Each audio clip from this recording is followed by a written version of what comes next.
Hi guys, welcome to the 10th tutorial of this Java beginner series. So in this tutorial, I'm going to talk about stack and heap. So let's take an example, right? So in int I equals 10, sorry 1, character C equals G, and let's say we have double D equals 2.2, right? So as you can see, like, int character this char and double, all these are primitive types.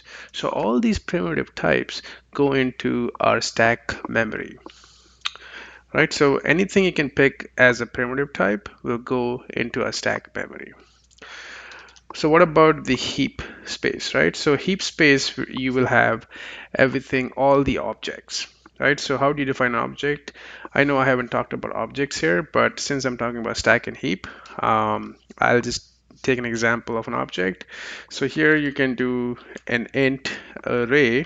So I'm gonna do within the method public static void,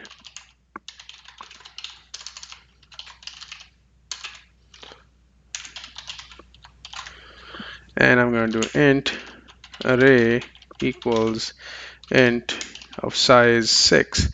So now what happens is here I defined a variable array, and I did new keyword and I put a size 6. So soon I do a new keyword, what's going to happen is it's not going to use the stack memory, but it's going to be using the heap memory. So this array object will have a memory in the heap space, not in the stack space. But is but other but if you look at these, all these primitive types, they're gonna go onto the stack memory. So that's the key difference. I hope it's clear. But what about, let's take an example of a string, right? So let's say string C equals Rival Academy. What do you think this where this might go?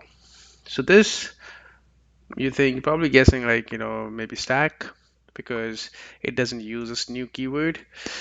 Guess what? It goes to heap. And the reason is string is extends an object class. So let's go here. Let's go to string.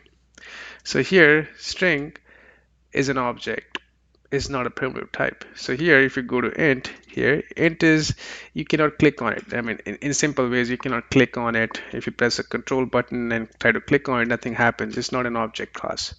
So here, string is an object class. In simple ways, I'm telling you, there's more to it. But since this is a beginner course, I'm trying to make things easy. So since string is an object class, that's why this will go into heap. Since we use in here for array, we're using primitive type int, so we have to explicitly use the new keyword to let this JVM know that, hey, I want to define this in the heap, not in the stack. Okay, so that's why here I have this will go into heap, and the string will also go into heap, but for these, they will go into the stack memory. I hope it's clear, guys. I'll make more tutorials, guys. Let me know if you want me to cover something else in my coming tutorials. Have a nice day. Bye bye.